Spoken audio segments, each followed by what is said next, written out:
Parler, eh bien, se trouve à mes côtés Mickaël Brideau. Bonjour à vous, Mickaël. Bonjour Alexandre, bonjour à toutes et à tous. Alors c'est vrai, je le disais, un bien joli Quintet Plus qui nous attend. On a fait le plein de partants, ils seront 18 à s'élancer pour les 2750 mètres du parcours.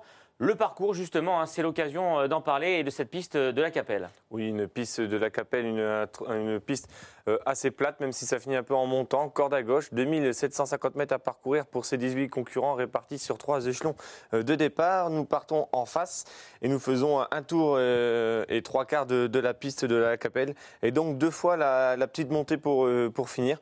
Donc ce n'est pas forcément évident, il faut quand même des chevaux durs. C'est une piste sélective où les concurrents qui s'élancent au premier poteau ont quand même un sérieux avantage.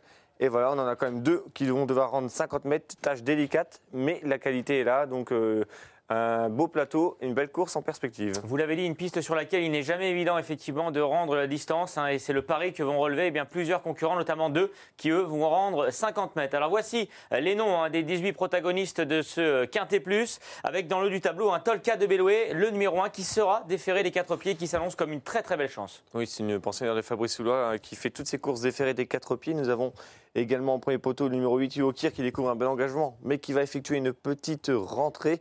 Au deuxième échelon, nous avons le numéro 10, Septuor, qui a été l'auteur d'un super meeting d'hiver, tout comme le 11, Reggae Durzi, qui cartonne depuis le début de l'année. Nous avons Quickly Paris qui découvre un super engagement au plafond des gains de cet échelon. Et donc au 50 mètres, Swedishman, le maillot jaune, qui va défendre sa première place au classement général. Et Pernando, qui a quand même participé à 3 prix d'Amérique, mais qui va devoir rendre 50 mètres en étant ferré. Une tâche un peu délicate avant le coup. Alors une épreuve très intéressante à déchiffrer. On a beaucoup de choses à vous dire, donc c'est parti tout de suite pour la revue d'effectifs.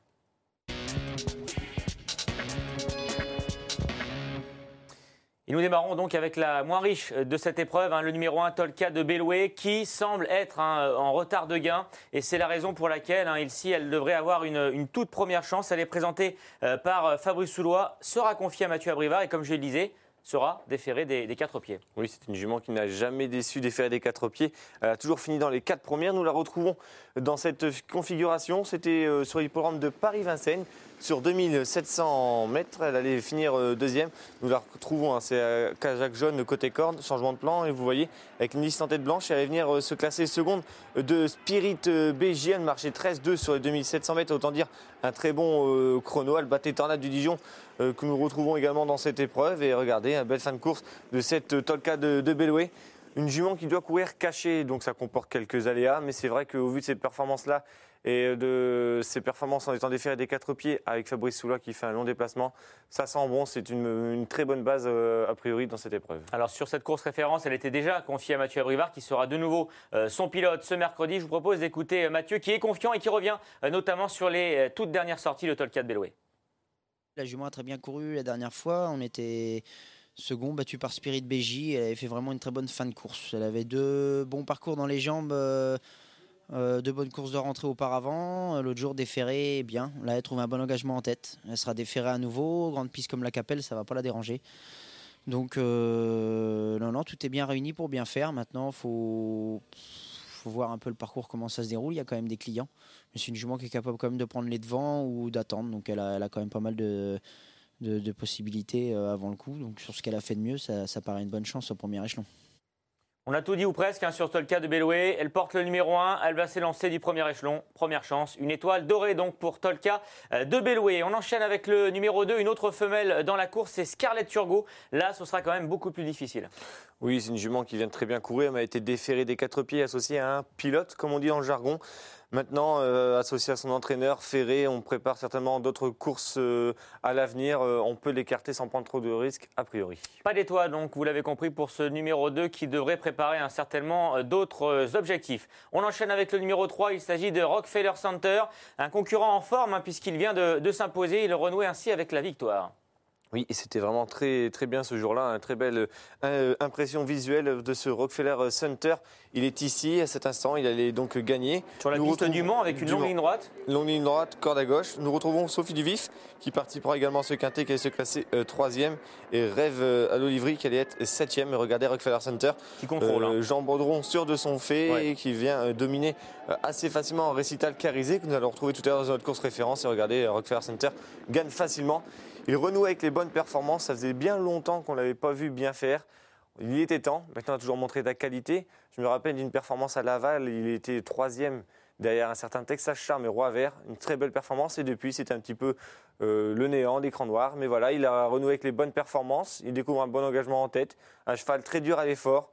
S'il reste sage, il a le droit de venir prendre une place dans cette épreuve. Oui, c'est vrai que récemment, il a traversé une mauvaise passe. Il avait enchaîné, par exemple, 3 disqualifications. Et donc, cette dernière prestation, quand même, rassure. Bien entendu, vous l'avez vu, s'imposer très, très plaisamment. Qui plus est, devant Sophie Duvif, qu'il va retrouver à l'occasion de cet événement. Et bien, du coup, nous lui voyons une bonne chance. Étoile bleue pour ce numéro 3, Rockefeller Center. Le numéro 4, voilà certainement encore une très belle chance au départ de ce quintet.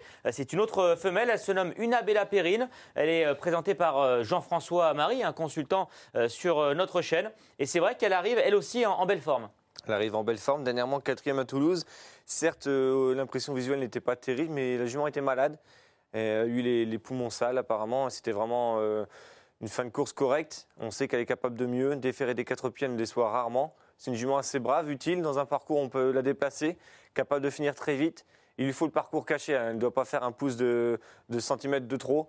Mais voilà, si elle arrive à avoir le bon parcours dans le dos des cheveux de tête, elle peut vraiment faire mal pour finir. Il faut la retenir. C'est une jument que j'aime bien dans cette épreuve. La dernière fois, elle courait très bien, qui plus est avec le problème de santé, voilà. Effectivement. Là, l'entourage a déclaré que son problème de santé était derrière elle. Ça avait été réglé. Donc, ils attendent une très, très bonne prestation de leur représentante. Donc, une étoile bleue pour ce numéro 4, Una Bella Perrine. On poursuit avec le numéro 5. Il s'agit de Rêve à l'Oliverie. Écoutez, vous voyez, une course simplement en 2013, il devrait avoir besoin de courir. Oui, c'est un cheval qui a connu des soucis de santé, d'où sa longue absence. Maintenant, sa rentrée au Mans, on l'a vu sur les images tout à l'heure, c'était pas si mal que ça. Il a encore manqué de compétition, surtout à ce niveau de la compétition. Il y a quand même un super lot ce mercredi dans cette étape de GNT. Avant le coup, je pense qu'on peut l'écarter sans prendre trop de risques. J'attends de le voir courir. Ouais, alors même si son entraîneur, Franck Harel, a déclaré qu'une 4e ou 5e place semblait à sa portée, ouais, il va peut-être lui manquer une ou deux courses. Il faut que ça se passe bien et que les favoris déçoivent. Ouais. Sinon, je n'y crois pas forcément. Nous faisons l'impasse sur ce Rêve à l'Oliverie. Pas d'étoile le concernant. Le numéro 6 à présent, il s'agit de Sophie Duvif, une spécialiste des pistes en herbe, puisqu'elle avait remporté le Trophée Vert 2012. Mais elle est sur la montante et elle pourrait, elle aussi, avoir son mot à dire, profiter de sa forme. Oui, elle a maintenant 3 courses de rentrée dans les jambes. Dernièrement, sur l'herbe, une 4e place plutôt satisfaisante a été déférée des 4 pieds. Cette fois-ci, elle ne sera que déférée des postérieurs. On ne la défère pas des 4 sur le dur. La jument est associée à Franck Nivard, donc on ne présente plus. Elle a un bon engagement en tête. Elle est assez régulière et assez maniable dans un parcours, donc elle a le droit de bien faire. Maintenant, je la pense barrée par certains de ses adversaires pour les toutes premières places. C'est plus une jument que je vois finir 4-5e à l'issue d'un très bon parcours, mais il ne faut pas faire un pouce de terrain de trop. Nul doute qu'avec la drive de Franck Nivard, elle aura bien sûr des aficionados et des supporters, exactement. Sophie Duvif, une étoile bleue donc pour elle. Le numéro 7 à présent, il s'agit d'une autre femelle, décidément, les femelles qui sont très bien représentées dans le haut du tableau. C'est Tornade du Dijon, présentée et drivée d'ailleurs par Jean-Michel Bazir. Déférée des 4 pieds, elle reste sur une victoire. Alors c'est vrai qu'elle reste délicate, mais elle est quand même douée et elle devrait avoir un premier rôle à jouer. Oui, une jument qui a du caractère, mais qui ne manque pas de moyens. Retrouvons-la sur ces images sur l'hippodrome d'Angoulême. Et elle allait se balader littéralement. Cette Tornade du Dijon est déjà en tête. C'était corde à droite, elle a été ferrée. Elle tourne aussi bien à gauche, même si elle est peut-être meilleure droitière, mais à gauche, elle a déjà bien fait. Elle a gagné à Paris-Vincennes. Et ce jour-là, en étant ferrée, elle se baladait littéralement. Elle n'avait pas course, elle battait Twin Narmont et Tirello. Ce n'est quand même pas le même lot qu'elle va affronter ce mercredi dans le GNT, mais le style de sa victoire et le fait qu'elle ait évolué ferrée, pense qu'elle avait encore un peu de marge. Donc dans cette catégorie, en tête, bon engagement. Le King au sulky, son entraîneur. Je pense qu'elle a une chance si elle reste sage. Vous l'appelez le King, vous? Jean-Michel Bazir, c'est le King. J'allais lancer son interview en parlant du boss. On n'en est pas loin. Et bien justement, on écoute le boss. Tornade vient bien de gagner sur le prodrome de Angoulême.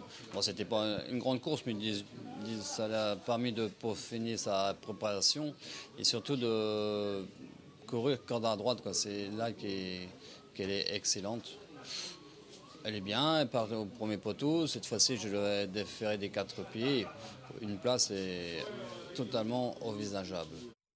Voilà, alors elle est excellente, corde à droite, nous a dit le patron, Jean-Michel Bazir. Maintenant, elle reste quand même très bonne également, corde à gauche. Faut pas, on l'a vu gagner à Vincennes, effectivement, vous le disiez, un quintet plus notamment cet hiver, donc il n'y a pas d'inquiétude de ce côté-là, vous nous rassurez. Oh non, corde à gauche, c'est pas la jument avec laquelle je vais me poser des questions sur la corde à gauche.